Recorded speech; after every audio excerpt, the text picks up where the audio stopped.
പത്തനംതിട്ടയിൽ മന്ത്രി വീണ ജോർജ് CPIMലേക്ക് സ്വീകരിച്ച കാപ്പ പ്രതിക്കൊപ്പം വധശ്രമ കേസ് പ്രതിയും SFI പ്രവർത്തകരെ കൊലപ്പെടുത്താൻ ശ്രമിച്ചെന്ന കേസിലെ പ്രതി സുധീഷാണ് CPIMലെത്തിയത്. 2023 നവംബറിലാണ് കേസിനാസ്പദമായ സംഭവം. കേസ് ഒത്തുതീർത്തെന്നും കേസുകളിൽ ഉൾപ്പെട്ടവർ പാർട്ടിയിലേക്ക് വരുന്നതിൽ തെറ്റൊന്നുമില്ല എന്നും CPIM area secretary MV Sanju വ്യക്തമാക്കി. SFI പ്രവർത്തകരുമായി സംഘർഷം ഉണ്ടായതിന്റെ ഭാഗമായി എടുത്ത കേസാണ്. പക്ഷേ ആ കേസ് നടക്കുന്ന സന്ദർഭത്തിൽ തന്നെ ഇതിൽ പ്രതികളായ ആളുകൾ ഉൾപ്പെടെയുള്ള ആളുകൾ ഒരു ഒത്തുതീർപ്പ് ഈ വാദികളും പ്രതികളുമായി നടത്തിയിട്ടുണ്ട്. അവർ CPIMന്റെ ഭാഗമായി അല്ല DYFയുടെ ഭാഗമായി പ്രവർത്തിക്കാൻ വേണ്ടി ഇങ്ങോട്ട് കടന്നു വരുമ്പോൾ ഇനി ആ കേസ് പരസ്പരം അങ്ങോട്ടും ഇങ്ങോട്ടും നടത്തി കൊണ്ടുപോകേണ്ടതിൻ്റെ ആവശ്യകത ഇല്ല എന്നതിൻ്റെ അടിസ്ഥാനത്തിൽ തന്നെ രണ്ട് വാദിയും പ്രതിയും സംയുക്തമായി കോഷ് പെറ്റീഷനുമായി മുന്നോട്ട് പോകുന്നതിന് വേണ്ടി തീരുമാനിച്ചിട്ടുണ്ട്. ശ്രീജിത്ത് ശ്രീകുമാരൻ ഒരിക്കൽ കൂടി ചേരുന്നുണ്ട് പത്തനംതിട്ടയിൽ നിന്ന്. ശ്രീജിത്ത്, ഈ BJP പ്രവർത്തകർ ഈ CPIMലേക്ക് വന്നതിന് പിന്നാലെ തന്നെ ആരോപണങ്ങൾ ഇങ്ങനെ നിറയുകയാണ്. ഏറ്റവും ഒടുവിൽ പുറത്തുവരുന്ന ഒന്നാണ് ഈ വാർത്ത. എന്താണ് ഇതിലെ നിജസ്ഥിതി? CPIM കാര്യമായ അന്വേഷണമൊന്നും നടത്താതെയാണോ ഇത്തരക്കാർക്ക് പാർട്ടി അംഗത്വം നൽകിയത്? CPIMൽ അംഗത്വം നൽകുന്ന സംവിധാനമില്ല. പാർട്ടിയിലേക്ക് സ്വീകരിക്കുക, അതിനുശേഷം അനുഭാവി ഗ്രൂപ്പിലും അതുപോലെ തന്നെ കാൻഡിഡേറ്റ് മെമ്പർഷിപ്പും പിന്നീട്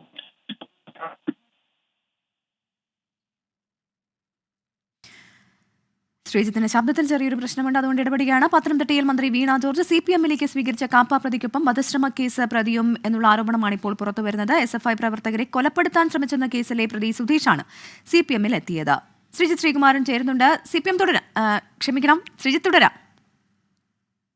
നേരത്തെ പ്രവിധ പറഞ്ഞതുപോലെ CPIMൽ അങ്ങനെ ഒറ്റയടിക്ക് അംഗത്വം ലഭിക്കില്ല. അത് കാൻഡിഡേറ്റ് മെമ്പർഷിപ്പും അതുപോലെ തന്നെ ഫുൾ മെമ്പർഷിപ്പും എന്ന തരത്തിൽ വിവിധ ഘട്ടങ്ങളിലൂടെ കടന്നുപോയതിനു ശേഷം മാത്രമേ CPIMൽ അംഗത്വം ലഭിക്കുള്ളൂ. പക്ഷേ അനുഭാവികളായ പാർട്ടി ആളെ ചേർക്കാറുണ്ട്. അങ്ങനെയാണ് കഴിഞ്ഞ വെള്ളിയാഴ്ച 62 പേർ CPIMലേക്ക് എത്തിയത്. അതിലാണ് SFI പ്രവർത്തകരെ വധിക്കാൻ ശ്രമിച്ച കേസിലെ 2023 നവംബറിലാണ് ഈ സംഭവം നടക്കുന്നത്. തമ്മിൽ അങ്ങോട്ടും ഇങ്ങോട്ടും തർക്കമുണ്ടായി. ബാലസംഘത്തിന്റെ ജില്ലാ സെക്രട്ടറിയായ അഭിജിത്ത് അടക്കമുള്ള ആളുകളെ ആക്രമിച്ചു, മാരകായുധങ്ങളുമായി ആക്രമിച്ചു പരിക്കേൽപ്പിച്ചു, വധിക്കാൻ ശ്രമിച്ചു എന്നതാണ് കേസ്. എന്നാലും ഈ കേസിലെ 4ാം പ്രതിയാണ് സുധീഷ്. സുധീഷിനെ അറസ്റ്റ് ചെയ്തിട്ടില്ല എന്ന് പോലീസ് രേഖകളിൽ നിന്ന് വ്യക്തമാക്കുന്നുണ്ട്. CPIM നേതൃത്വം പക്ഷേ ഇക്കാര്യത്തിൽ ഒരു വിശദീകരണം അല്പസമയം മുൻപ് CPIMന്റെ area secretary, Pathanamthitta area secretary MV Sanju തന്നെ നൽകുന്നൊരു സാഹചര്യം ഉണ്ടായി. പാർട്ടിയിലേക്ക് തിരിച്ചു വന്ന ആളുകളാണ്, പാർട്ടിയിലേക്ക് എത്തിയ ആളുകളാണ്. സ്വാഭാവികമായി ഇനി അങ്ങനെ ഒരു കേസുമായി മുന്നോട്ട് പോകേണ്ട ആവശ്യമില്ല. അതുകൊണ്ട് ഈ കേസ് ക്ലോസ് ചെയ്യാൻ വേണ്ടി നിയമപരമായി തന്നെ ഒത്തുതീർക്കാൻ വേണ്ടി കോടതിയിലേക്ക് കൊടുത്തിരിക്കുകയാണ്. അക്കാര്യത്തിൽ യാതൊരു വിവാദത്തിന്റെയും ആവശ്യമില്ല.